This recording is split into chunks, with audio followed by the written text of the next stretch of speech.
నమస్తే welcome to NTV business bulletin లో ముందుగా లేటెస్ట్ డెవలప్మెంట్స్ ను చూద్దాం. బ్యాంక్ అకౌంట్లకు సంబంధించి ఖాతాదారులకు ప్రభుత్వం శుభవార్త చెప్పింది. ఈ మేరకు గతంలో తీసుకున్న నిర్ణయం నవంబర్ 1 నుంచి అమల్లోకి వస్తుందని ప్రకటించింది. దీంతో డిపాజిటర్ల తదనంతరం సెటిల్మెంట్ ప్రక్రియ మరింత సులభతరం అవుతుందని భావిస్తున్నారు. ఇప్పటి వరకు ఒక బ్యాంక్ అకౌంట్ కి ఒక నామినీ మాత్రమే పేర్కొనే అవకాశం ఉండేది. ఇకపై ఒక ఖాతాకు ఏకంగా 4 నామినీలుగా సూచించే అవకాశం కల్పించారు. దీనికి సంబంధించి ఇంతకు ముందే సవరించిన నిబంధనలు వచ్చే నెల నుంచి అప్లై అవుతాయని కేంద్ర ఆర్థిక శాఖ ప్రకటన విడుదల చేసింది. దీని ప్రకారం డిపాజిటర్లు తన నామినీల పేర్లను ఒకేసారి గాని దఫాలుగా గాని పేర్కొనొచ్చు. అలాగే తదనంతరం బ్యాంకుల్లోని తన డిపాజిట్ లో ఎంత శాతాన్ని నామినీకి ఇవ్వాలో కూడా చెప్పొచ్చు. ఏ బ్యాంకు లాకర్లకు సైతం ఇదే వర్తిస్తోంది. ఇండియాలోని విదేశీ మారక నిల్వలు మరోసారి పెరిగాయి. ఈ వివరాలను రిజర్వ్ బ్యాంక్ ఆఫ్ ఇండియా ప్రతి శుక్రవారం వెల్లడిస్తుంది. అంతకుముందు శుక్రవారం వరకు ఉన్న అప్డేట్స్ ను అందిస్తుంది. తాజాగా ఏం చెప్పిందంటే అక్టోబర్ 17న పూర్తయిన వారంలో మన విదేశీ మారక నిల్వలు $4.496 బిలియన్ల అంటే 39,500 కోట్లు పెరిగాయి. తద్వారా $702.28 బిలియన్ చేరాయి. రూపాయల్లో చెప్పాలంటే వీటి విలువ 61,85,000 కోట్లు. ఇక అక్టోబర్ 10న ముగిసిన వారంలో ఫారెక్స్ రిజర్వ్స్ $2.176 బిలియన్ వృద్ధి చెంది $697.784 బిలియన్లకు నమోదయ్యాయి.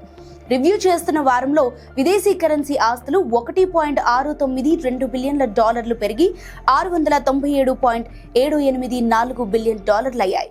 ఎలన్ మస్క్ శాటిలైట్ ఇంటర్నెట్ సర్వీసుల కంపెనీ స్టార్లింక్ ఇండియాలో కమర్షియల్ యాక్టివిటీస్ ను ప్రారంభించనుంది. ఈ మేరకు దేశవ్యాప్తంగా 9 సిటీల్లో ఎర్త్ స్టేషన్లను ఏర్పాటు చేయాలని యోచిస్తోంది.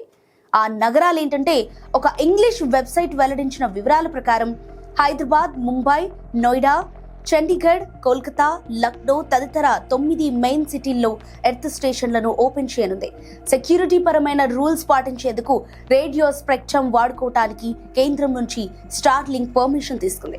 వాణిజ్య వినియోగానికి కాకుండా పరీక్షించేందుకు మాత్రమే వాడేలా 100 శాటిలైట్ టెర్మినల్స్ దిగుమతికి అనుమతి తీసుకుంది.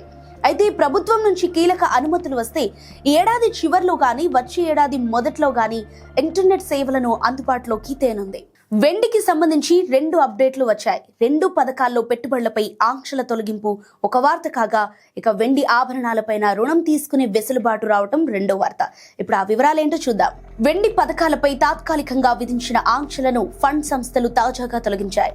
డొమెస్టిక్ మార్కెట్లో సిల్వర్ సప్లై సాధారణ స్థితికి చేరటంతో వివిధ మ్యూచువల్ ఫండ్ కంపెనీలు తమ సిల్వర్ ETF ఫండ్ ఆఫ్ ఫండ్లలో అంటే FOF లో మళ్లీ పెట్టుబడులను అనుమతిస్తున్నాయి. Tata mutual fund, HDFC, Kotak, Aditya Birla, Sun Life సంస్థలు ఈ మేరకు నిర్ణయం తీసుకున్నాయి.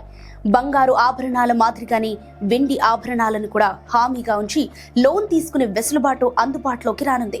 ఇప్పటిదాకా అసంఘటిత రంగంలో కొన్ని సహకార బ్యాంకులే వెండి తనఖా రుణాలు ఇస్తున్నాయి. వచ్చే ఆర్థిక సంవత్సరం నుంచి అన్ని వాణిజ్య బ్యాంకులు, బ్యాంకింగేతర ఆర్థిక సంస్థలు సైతం ఈ లోన్లు ఇచ్చేందుకు RBI గైడ్లైన్స్ విడుదల చేసింది. డాక్టర్ రెడ్డిస్ ల్యాబ్స్ ఎప్పటిలాగే అద్భుతమైన పనితీరును కనబరిచింది.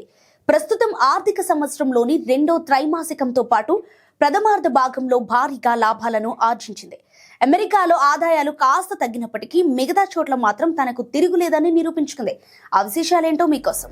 హైదరాబాద్ కేంద్రంగా కార్యకలాపాలు నిర్వహిస్తున్న ప్రముఖ ఫార్మా సంస్థ డాక్టర్ రెడ్డిస్ ల్యాబొరేటరీస్ సెప్టెంబర్ క్వార్టర్లో 8,805 కోట్ల ఆదాయం, 1,437 కోట్ల లాభం పొందింది. గతేడాది కన్నా ఈసారి ఇన్కమ్ 9.8%, నెట్ ప్రాఫిట్ అయితే 14% పెరిగాయి.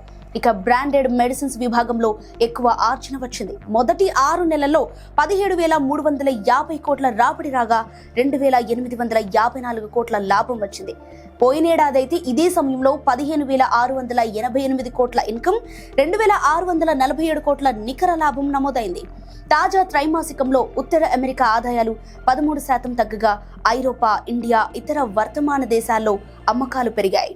కూరగాయలు ఏవైనా కిలో ₹100, ₹150 అంటేనే అమ్మో అంత రేటా అంటాం. కానీ ఇప్పుడు మన పక్క దేశం పాకిస్తాన్లో కిలో టమాటా ఏకంగా ₹600 అంట. ఒక్క టమాటానే కాదు, దాదాపు అన్ని నిత్యావసర సరుకుల ధరలు అక్కడ నింగినంటున్నాయి. కారణాలేంటో ఇప్పుడు చూద్దాం. పాకిస్తాన్ ఆఫ్ఘనిస్తాన్ సరిహద్దులను ఈ నెల 11వ తేదీ నుంచి మూసివేశారు. దీంతో ఆ రెండు దేశాల్లోనూ దాదాపు అన్ని సరుకుల రేట్లు చుక్కలు చూపిస్తున్నాయి.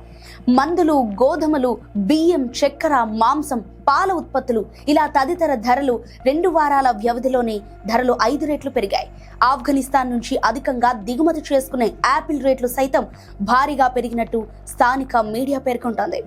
పాకిస్తాన్, ఆఫ్ఘనిస్తాన్ మధ్య ఏటా $2.3 బిలియన్ వాణిజ్యం జరుగుతోంది. ప్రస్తుతం అటు సరుకు ఇటు సరుకు అటు వచ్చిపోయే వీల్లేకపోవడంతో నిత్యం సుమారు 8 కోట్ల నష్టం వాటిల్లుతోంది. ఆఫ్ఘనిస్తాన్ నుంచి పాకిస్తాన్ కు సరఫరా చేసి సుమారు 5 కంటైనర్ల కూరగాయలు పాడైపోయినట్లు చెబుతున్నారు. బార్డర్ కి 2 వైపులా దాదాపు 5,000 కంటైనర్లు నిలిచిపోయాయని తెలిపారు. మరిన్ని బిజినెస్ న్యూస్ డెవలప్మెంట్స్ తో రేపటి బులెటిన్ లో మళ్ళీ కలుద్దాం. Thank you.